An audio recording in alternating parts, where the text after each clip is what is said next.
uma das encarnações de Albert Einstein ainda na era pré-cristã, na qual ele já era genial e trouxe uma descoberta importantíssima.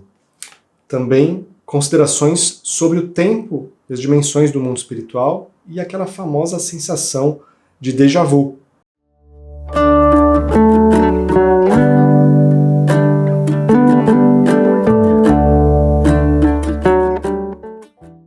Que bom que você está aqui no canal Estrada Sem Fim. Meu nome é Áureo e este é mais um vídeo respondendo perguntas que vocês deixam aqui nos comentários. A gente sempre posta estes vídeos às segundas-feiras, 19h30. E se você ainda não teve a sua pergunta respondida, tenha certeza que nós estamos fazendo o possível para responder todas as que a gente consegue. Às vezes acontece de eu responder em vídeos seguintes, então continue assistindo nas próximas segundas-feiras. Então a primeira pergunta de hoje é do Tadeu Amaral. Adoro química, física, adoro estudar, me informar, ler, fazer cursos.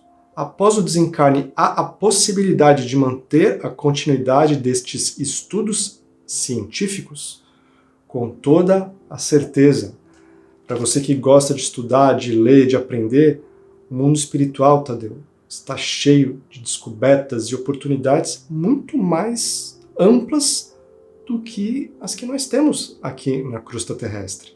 Mesmo as colônias espirituais mais próximas já têm possibilidades de estudo e aprendizado muito mais interessantes do que a gente já tem aqui nestes tempos em que vivemos, em que a informação está cada vez mais democratizada. O avanço intelectual ele é muito importante também para o avanço moral, porque a gente ganha discernimento, na verdade. E os anjos, os espíritos puros, eles conhecem todas as ciências. Para eles a teoria da relatividade é coisa básica. Então a gente vai ter que construir todo esse conhecimento para poder servir melhor os nossos semelhantes. E a Rejane Bayer pergunta, quando eu estiver desencarnada, será mais fácil aprender? Será que eu consigo aprender a gostar das ciências exatas? Olha, Rejane, provavelmente será mais fácil sim aprender, porque não teremos a limitação do nosso cérebro físico. Nós estamos num escafandro de carne. A nossa potencialidade, quem nós verdadeiramente somos, tudo isso está sendo intermediado por um órgão que pesa 1,5 kg aqui, o nosso cérebro físico, que a ciência ainda acha que é a origem de toda a nossa consciência e não é. Muitas evidências já mostram que a consciência se manifesta para além dos limites do cérebro físico, que funciona apenas como um mero computador e não consegue canalizar tudo o que nós realmente somos. Então, no mundo espiritual, nós não temos essa limitação, os recursos do meio são muito mais ilimitados, nós continuaremos aprendendo e provavelmente você vai passar a gostar mais das ciências exatas, até pelos recursos pedagógicos que lá existem. Mas nós sempre iremos manter as nossas preferências, isso aí é normal. O Marcelo Moss pergunta, por que não temos estudos maiores sobre mediunidade, tecnologia para detecção de manifestações mediúnicas e de outras dimensões? Olha, Marcelo, quem acompanha o canal aqui já sabe que existem muitas evidências de que há algo mais, de que há algo além. Temos lá na playlist Ciência e Espiritualidade, até a maior cientista da história, Madame Curie, se envolveu em experimentos que pesquisavam evidências de fenômenos paranormais. Isso não é muito conhecido. Hoje em dia, esse tipo de estudo é difícil para os cientistas fazerem, aqueles que se interessam por isso, porque não há financiamento para esse tipo de estudo e ainda, um fator muito importante, existe ainda um grande preconceito, porque a ciência ainda não quebrou o paradigma do materialismo. É claro que tudo vem ao seu tempo, a própria ciência aos poucos irá quebrando esses paradigmas, encarnarão cada vez mais espíritos com tarefas específicas para acelerar este processo, nesta fase que a humanidade irá adentrar de regeneração. Estamos vivendo uma transição para este novo período. Mas o fato é que hoje, atualmente, a humanidade ainda é extremamente materialista e isso ainda não vai mudar por algum tempo. Porém, basta um pouco de sensibilidade e bom senso para ter a certeza de que alguns fenômenos, ou muitos fenômenos, você não consegue simplesmente explicar sem admitir que há sim uma grande realidade espiritual. O Lucas Ducati faz a pergunta: há alguma informação sobre o espírito de Albert Einstein?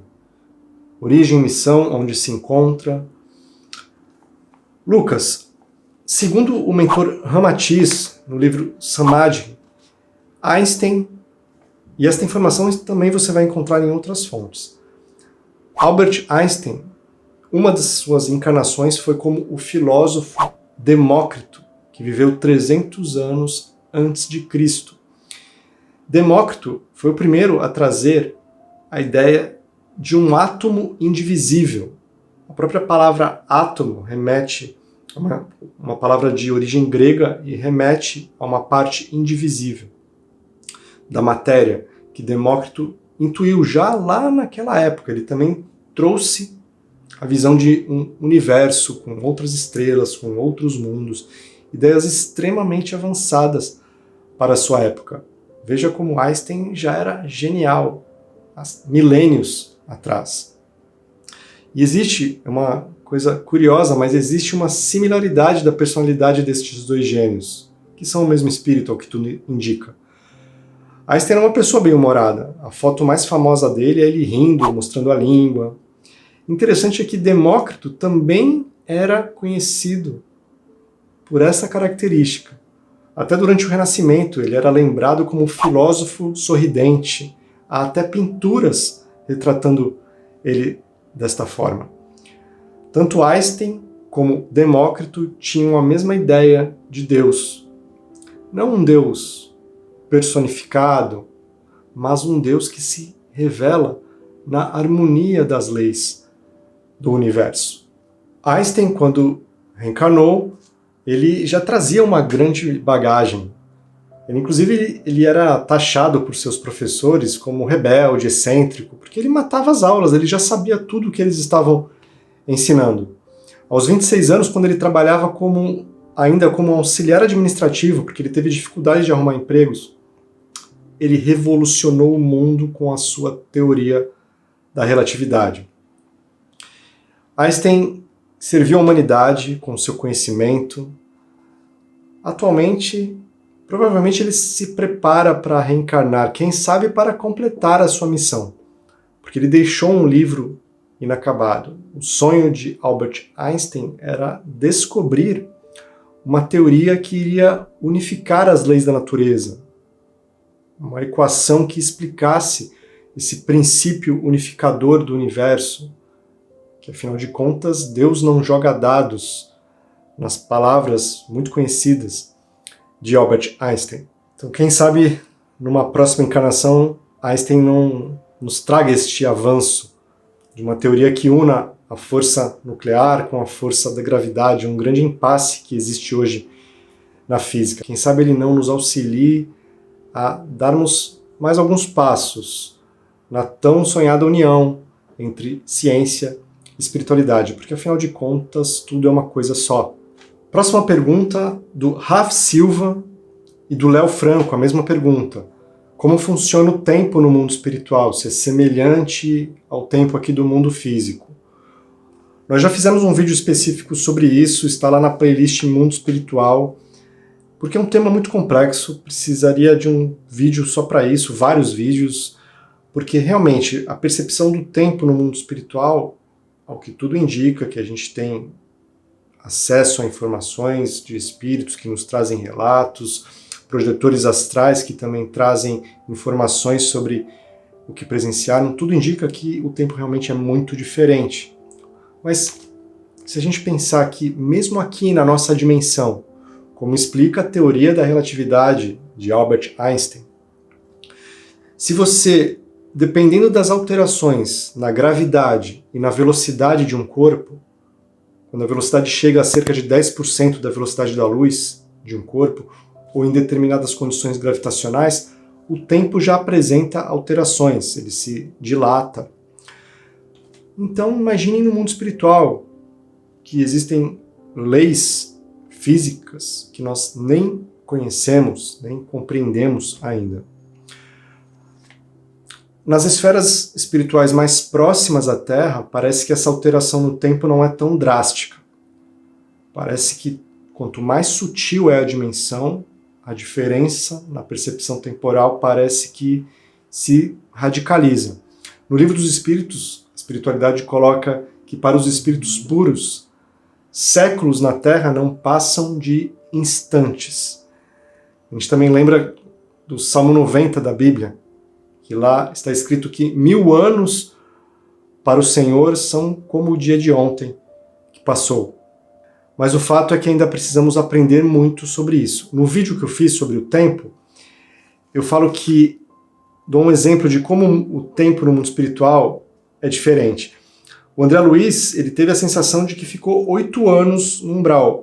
A sua mãe habitava uma esfera muito mais sutil, uma esfera em que ela nem se manifestava mais em corpo astral, ela já se manifestava em corpo mental.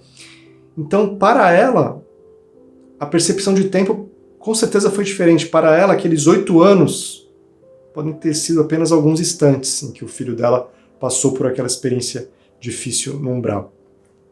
Por falar em umbral, a pergunta do Luiz Miguel. Aura, eu gostaria que fizesse uma reflexão sobre a geografia do mundo espiritual e suas dimensões, com perspectivas diferentes de tempo e espaço.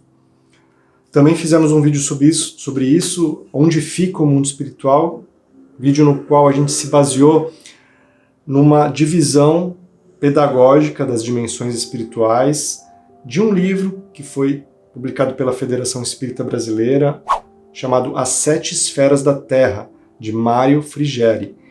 Nesse livro, as dimensões são divididas em 7 principais. Então, além da crosta terrestre, a nossa dimensão, nós temos os 3 níveis do astral inferior, chamados umbrais. Temos o umbral mais denso, os abismos, as trevas, que inclusive são posicionados em esferas abaixo do nível da crosta terrestre, é claro que em outra dimensão de matéria. Temos um umbral, o plano das colônias, que é um umbral já mais a menos, mas ainda umbral. Mais acima, vibracionalmente, já temos um plano conhecido como arte, cultura e ciências, já para espíritos mais amadurecidos, mais esclarecidos, que continuam a sua evolução, principalmente nesses campos que citamos, da arte, da cultura, das ciências, mas que ainda encaram na Terra. E outros planos ainda mais avançados, como a dimensão do amor fraterno universal, onde se encontram espíritos que já nem precisam mais reencarnar, e a dimensão das diretrizes planetárias, onde encontram-se as consciências responsáveis pelos destinos evolutivos do planeta Terra. Esse estudo sobre as dimensões, feito pelo Mário Frigeri, com certeza é para a gente ter uma ideia. O Chico falava, né, que as dimensões são como cascas de uma grande cebola, que você vai tendo acesso conforme você vai evoluindo, até que quando você chega na última casca da cebola, você tem acesso ao universo inteiro. Mas esta geografia do mundo espiritual, exatamente, os portais dimensionais, isso ainda a gente vai precisar avançar nesse conhecimento, que envolve até aspectos ligados à geometria sagrada, muitas coisas que a gente vai estudar aí ao longo desse 3º milênio. Novos conhecimentos vão chegar para a gente entender isso melhor. Mas como dizia também o Albert Einstein, ele dizia que a mais bela das experiências é o mistério. E uma outra pergunta da Vanessa Raia e também da Cleia Castro. Perguntaram sobre se há alguma explicação sobre a sensação do déjà vu. E desde que eu ouvi essa brincadeira, não sei quem foi o primeiro que falou, mas eu não consigo mais ouvir a palavra déjà vu sem lembrar do nosso grande cantor Djavan. Porque assim como na música do Djavan, no déjà vu, você também fica com aquela sensação de você não sabe se não, mas também não tem certeza que sim. No déjà vu, segundo a ciência, você detectou algo que teve alguma conexão com a sua memória, mesmo que inconsciente. E aí, como não está no nível consciente, alguma coisa daquele quadro você relacionou com alguma vivência passada sua, desta vida, claro, para a ciência oficial, né? Mas que você não consegue trazer isso para o nível consciente e você acaba tendo essa sensação estranha que não sabe de onde vem. É claro que isso tem fundamento. Muitas vezes que temos a sensação de déjà vu, esta pode ser a explicação. Mas não podemos descartar que este rebatimento, esta repercussão na memória, pode também reverberar em memórias de vidas passadas, porque o inconsciente é justamente o grande porão das nossas vivências milenares. Então, quando temos esta sensação, pode estar vindo de algo que já vivemos há muito tempo.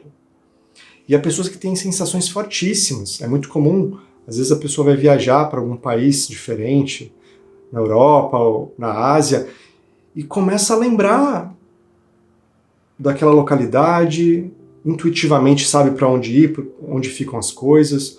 Isso são claramente reminiscências. Então, a sensação de déjà vu, com certeza, pode remeter a vivências de vidas passadas, ou pode ser algo mais simples do nosso próprio dia a dia. Uma outra pergunta do Wesley Ferreira. Existe morte ou destruição espiritual? Ou um ser que adquiriu consciência não pode ser destruído? Wesley, muitas tradições espirituais, o Livro dos Espíritos também é claro quanto a isso, nós somos seres imortais. Não somos eternos porque tivemos um início, mas não teremos mais fim. A estrada é sem fim.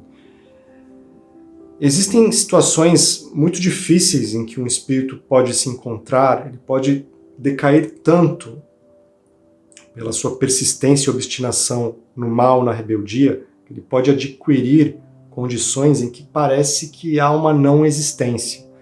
Mas Jesus falava já que nenhuma ovelha será perdida. Mesmo nessas condições, há mecanismos das leis divinas que fazem com que o ser retome a sua ascensão, mesmo que isso demore milênios. Muitas pessoas têm até medo dessa ideia de que não teremos fim, que somos imortais, mas porque tem como perspectiva, como referência a nossa vida atual, porque ao longo da eternidade as experiências se renovarão sempre. O tédio, a ociosidade não existem para os espíritos que chegaram a um determinado nível da escala evolutiva. A glória e a felicidade que aguardam a todos nós não temos como comparar com nada que conhecemos aqui na Terra. E para encerrar este vídeo, vou incluir 3 perguntas que falam sobre o tema anjo da guarda, que a gente vinha conversando já nos vídeos anteriores. Então ainda ficaram algumas dúvidas. Por exemplo, da Bianca Peçanha. Gostaria de saber mais sobre o espírito tutelar, qual a sua função, se permanece o tempo todo ao nosso lado, ou só quando precisamos de ajuda. Bianca, o espírito tutelar, também conhecido como anjo da guarda, geralmente é um espírito que tem muita ligação com você, ligações afetivas, ligações de outras vidas, é um espírito que te ama muito, e você a ele, só que às vezes não lembra, muitas vezes não lembra. E este espírito, ele geralmente é um pouco mais evoluído, um pouco mais experiente do que você, até porque a missão principal dele é te orientar ao longo da encarnação, te intuir bons caminhos, boas escolhas, sem tirar a sua responsabilidade, o seu livre-arbítrio, o seu mérito também. Não vai te dizer exatamente o que fazer, mas eles nos dão direcionamentos em formas de intuições sutis, que a gente vai captar melhor se estivermos em boa sintonia em momentos de oração, de prece, meditação. Mas eles não ficam o tempo todo ao nosso lado. Acho que seria um castigo, imaginem. Eles têm também as suas atividades, muitas atividades no mundo espiritual, mas estão sempre em conexão conosco, estão sempre atentos, e qualquer situação diferente que nós precisemos, imediatamente eles já estão ao nosso lado. Então, é por aí, Bianca. O Alessandro Machado, lá de Porto Alegre, Rio Grande do Sul, quando vocês lembrarem, deixem a cidade também que vocês moram, que é legal também de falar. E ele tem uma dúvida: dentro de uma família, é possível que os anjos da guarda ou mentores destes encarnados troquem ideias ou conversem para tentar induzir a harmonia familiar, ou isso não seria permitido? Sim, Alessandro. Trabalho em equipe no mundo espiritual, espíritos de diversas características, orientações. No mundo espiritual, as entidades muito conhecidas da Umbanda, Exu, Preto Velho, trabalham com os mentores espirituais, com seres de outros mundos, não tem divisões, todo mundo trabalha junto em prol de algo maior. E dentre os nossos espíritos familiares, tutelares, eles também agem assim. Eles conversam, trocam experiências, trocam estratégias. No vídeo que eu fiz sobre o Abraham Lincoln, lembrei agora, durante aquele período todo que estava tendo aquela situação histórica muito séria, em que Abraham Lincoln assinou a declaração abolindo a escravatura lá nos Estados Unidos, naqueles acontecimentos houve um congresso ali no mundo espiritual para que se tomassem decisões referentes ao que estava acontecendo na nossa dimensão, qual tipo de intervenção espiritual seria necessária. Até uma médium teve um papel importante junto ao Abraham Lincoln, sessões de mediunidade na Casa Branca. Pois, se você ficou curioso, está lá na playlist História e Espiritualidade. E a Regina Maria Vieira: qual a diferença entre anjo da guarda, mentores e guias espirituais? Olha, Regina, no fundo são apenas palavras, mas basicamente os anjos da guarda são os espíritos tutelares, estes que nós temos durante toda a vida, que estão sempre ligados conosco. Os mentores espirituais, nem todos têm, porque eles estão mais ligados a trabalhos que você vai fazer, causas que você vai se engajar, não só trabalhos espirituais.